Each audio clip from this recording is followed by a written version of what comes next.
تاریخ ہمیں یہ چیز بتاتی ہے کہ جن چیزوں کو اس کانسیپٹ کو ملٹا فیتھ اور انٹر فیتھ کے جس کو آج non Muslims particularly western countries بہت زیادہ جس کو اپ ہیلڈ کرتی ہیں اپنے لاء کے اندر، اس کانسیپٹ کو پہلی دفعہ تاریخ کے اندر ریکارڈ کروانے والے، اس کو ظاہر فرمانے والے خود تاجدار انبیاء، تاجدار دو جہاں، شاہ سوار لامکاں، مالک زمین و آسماں، روح کن فکاں، حضور پر نور، شافع یوم النشور، حبیب رب غفور، احمد مجتبی، حضرت محمد مصطفیٰ صلی اللہ علیہ وسلم۔ اس کانسیپٹ کو ظاہر فرمانے والے خود آپ حضور علیہ السلام ہیں۔ جب حضور نبی کریم صلی اللہ علیہ وسلم مدینہ شریف تشریف لے کر گئے تو اس وقت مدینہ شریف کا پرانا نام تھا یثرب۔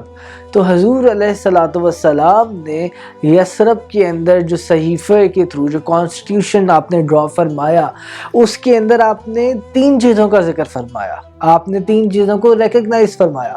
سب سے پہلے آپ نے اس کے اندر مہاجرین کو ریکگنائز فرمایا۔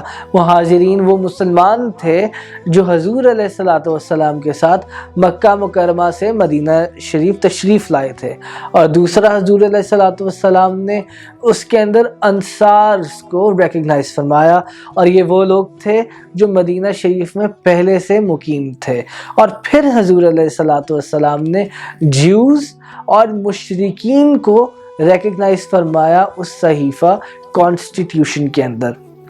تو پہلی دفعہ یثرب مدینہ شریف کے اندر حضور علیہ السلام نے نہ صرف مسلمانوں کو رہنے کی اجازت دی، حضور علیہ السلام نے بت پرستوں کو، جیوز کو، مشرکین کو، ان سب کو بھی نہ صرف رہنے کی اجازت دی، مگر حضور علیہ السلام نے ان کو ان کے دین کو پریکٹس کرنے کی بھی اجازت فرمائی۔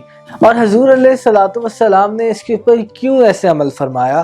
کیونکہ قرآن پاک کے اندر اللہ تعالیٰ سورہ بقرہ کی آیت نمبر 256 میں فرماتا ہے کہ کچھ زبردستی نہیں ہے دین میں، بے شک خوب جدا ہو گئی ہیں نیک راہ اور گمراہی کی راہ۔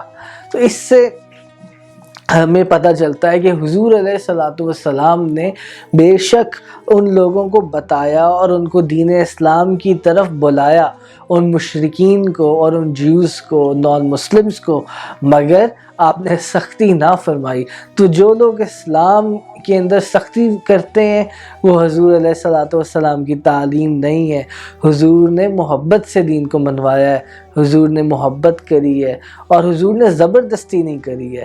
حضور نے لوگوں کو اس چیز کی لبرٹی دی کہ لوگ سچ اور غلط میں، ٹھیک اور غلط میں کانٹراسٹ کر سکیں اور پھر وہ پسند کریں اپنے لیے جو وہ پسند کرنا چاہتے ہیں۔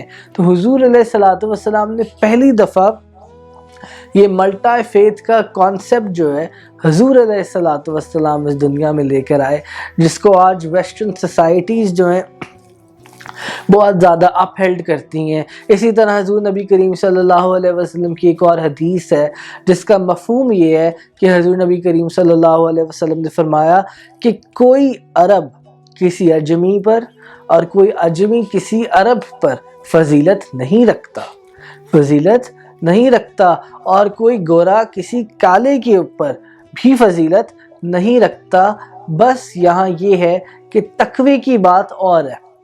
تو حضور علیہ السلام نے اسی زمانے کے اندر concept of equality, concept of multi faith, concept of interfaith کو آپ نے ظاہر فرمایا تھا۔ تو ہم پر جو اعتراض کرتے ہیں کہ ہماری سوسائٹیز میں ملٹا فیتھ کا کانسیپٹ نہیں ہے، ہم میں ٹالرنس نہیں ہے، تو کچھ حد تک یہ ہے کہ وہ صحیح بھی کہتے ہیں، کیونکہ ہماری اندر ٹالرنس کا جو لیول ہے، ڈگری آف ٹالرنس ہے، وہ ہمارے اندر بھی کم ہو چکی ہے۔ ہم یہ چیز نہیں دیکھتے کہ ہمیں اسلام نے کہا کیا۔